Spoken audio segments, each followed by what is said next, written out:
प्रभु यीशु के नाम का मैं धन्यवाद देता हूं।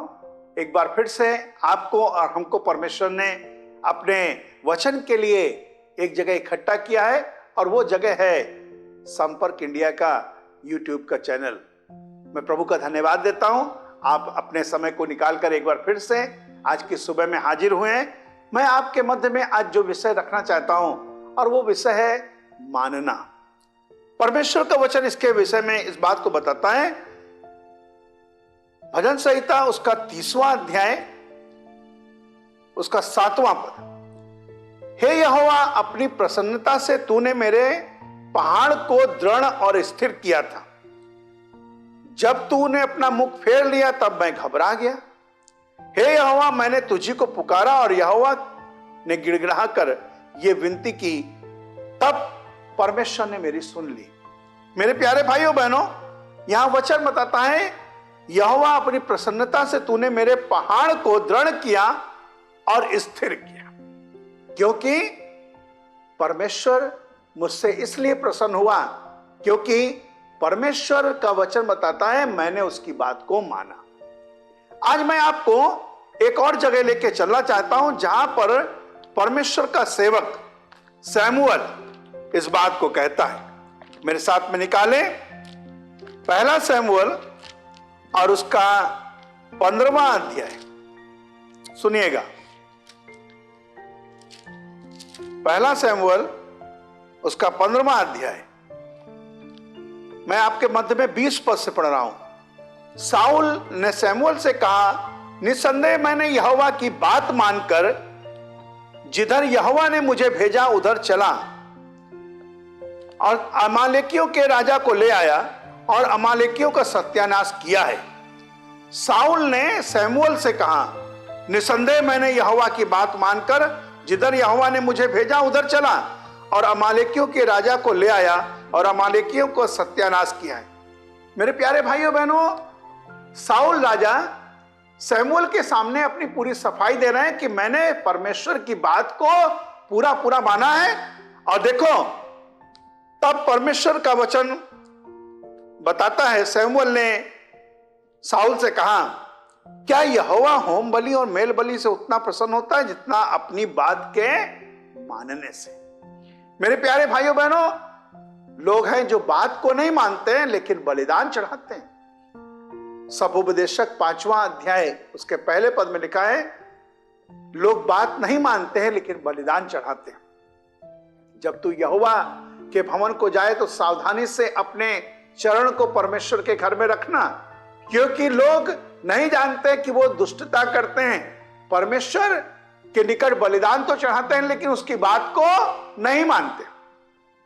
मैं उसकी बात को मानूंगा, मैं उसकी बात को पूरा करूंगा।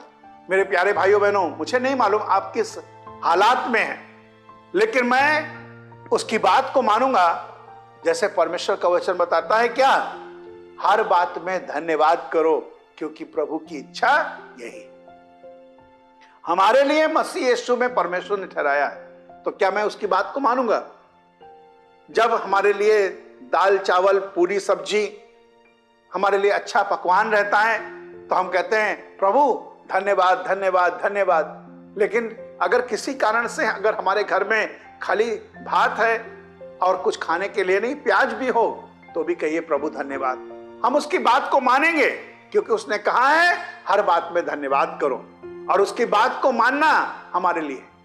और मैं कहना यह चाहता हूं, मानने से हमारे जीवन में बहुत आशीष आती है। सुनिएगा, यीशु मसीह अपने चेलों के साथ में बातचीत कर रहे हैं और कहते कहते उन्होंने एक उदाहरण दिया। उदाहरण क्या दिया? सुनिएगा, मत्ती रचित सुसमाचार 7 अध्याय के 20वें पद से ये वाली बात आरंभ होती है।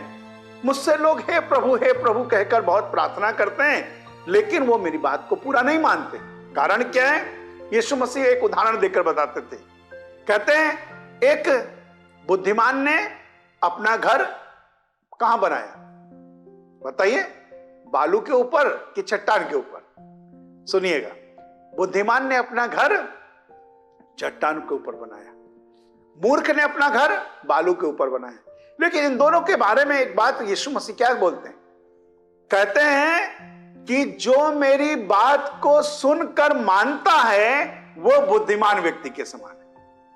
बात को सुनकर मानता है। सुनिएगा, बहुत सारे लोग होते हैं जो बात को सुनकर मानते हैं और बहुत सारे लोग बात को सुनकर मानते नहीं और वो मूर्ख व्यक्ति के समान अपना घर बालू के ऊपर बनाते हैं। मुसीबतें आती हैं, समस्याएं आती हैं। किंतु तीसरी कैटेगरी के ऐसे लोग होते हैं जो सुनते ही नहीं। मानना तो बहुत दूर है। बहुत दफा एक परिवार में मैं जाता हूं तो वहां पर लोग कहते हैं, माँ और बहन अपने निवेदन को लेकर आती हैं कि मेरा बच्चा सुनता नहीं है। सच में क्या सुनता नहीं? क्या बहरा है? नहीं, कान तक उसकी आवाज पहुंचती है लेकिन हृदय तक नहीं आती, इसलिए वो बच्चा मानता नहीं। मतलब सुनता तो है लेकिन मानता नहीं। They hear but not they are not obeying. सुनते तो हैं अपने कानों से कि माँ भाई बहन क्या उनसे बोल रहे हैं, लेकिन उस बात को वो पूरा नहीं कर रहे हैं। खुदा का कलाम बताता है कि अगर तुम मानोगे तो ये उत्तम होगा। और सबसे बड़ी बात लिखा गया है, अपनी बात के माने जाने से यहोवा प्रसन्न होता है। कौन प्रसन्न होता है? परमेश्वर। अगर बात को मानोगे, मैं आज आपको केवल परमेश्वर की बात मानने के संबंध में नहीं कहूंगा, लेकिन मैं आज आपको कहूंगा अपने पिता माता की बात को मानो, अपने शिक्षक की बात को मानो, और जो तुम्हारे ऊपर कोच ठहराए गए हैं उनका परामर्श को ग्रहण करो और देखिएगा अच्छा आप आगे बढ़ेंगे। अन्यथा आपका जीवन आपके हाथ में है, आप क्या कैसे बिताना चाहते हैं ये आपके ऊपर निर्भर करता है। लेकिन मैं बात को मानूंगा। हम आपके सामने एक ऐसा हवाला पेश करना चाहते हैं जिसके बारे में सुनेंगे तो आप ताज्जुब करेंगे। ये व्यक्ति है परमेश्वर का पुत्र यीशु मसीह। आसमान में उसके लिए एक बात ठहराई गई। कहा गया कि तुमको जमीन में जाना है और मनुष्य का रूप लेकर जाना है। प्रभु का वचन बताता है यीशु मसीह जमीन में आने के लिए राजी हुए और वचन को हम सिद्ध करते हैं फिलिपियों की पत्री 2 अध्याय में लिखा है, उसने मनुष्य का रूप धारण किया और अपने आप को दास के स्वरूप में रख दिया और अपने आप को शून्य कर दिया, जीरो बना दिया। था हीरो, बन गया जीरो। लेकिन परमेश्वर ने उसको एक ऐसा नाम दिया जो सब नामों से श्रेष्ठ है, क्योंकि यीशु ने अपने पिता की बात को 100% माना। यहां तक कि एक समय यीशु मसीह बहुत ज्यादा उदास हो गए और उनसे बन नहीं पा रहा था। वो कहने लगे, हे पिता, हो सके तो ये प्याला, जैसे यहां पर एक प्याला रखा है, हो सके तो ये प्याला मुझसे दूर कर दे। लेकिन परमेश्वर का वचन बताता है, परमेश्वर यीशु मसीह कहने लगे, फिर भी हे पिता, मेरी नहीं बल्कि तेरी इच्छा पूरी हो। मेरे प्यारे भाइयों बहनों, यीशु मसीह बात मानने के लिए तैयार है। और लिखा है तब परमेश्वर का स्वर्गदूत आया, उसने उसे सामर्थ्य दी और वो काम करने के लिए तैयार हो गए, बात मानने के लिए तैयार हो गए। जब आप बात ना मान सके, आप दुआ करिए, प्रभु सामर्थ्य देगा, आप बात को मान सकेंगे और आपका जीवन आशीषों से भरा रहेगा।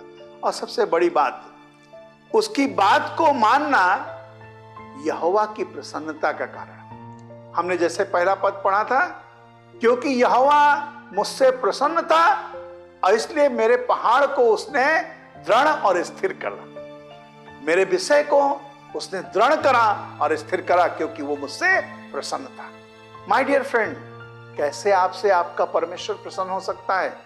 जब आप बात को मानेंगे। आपका मालिक, आपका बॉस, जहां पर आप काम करते हैं, वो जब आपसे खुश होगा तो मेरे प्यारे भाइयों बहनों, आपका सब कुछ ठीक हो जाएगा। आप अगर बात को मानेंगे तो आपका मालिक, आपका बॉस जो है वो खुश होगा, आपका परमेश्वर खुश होगा और आशीष देगा।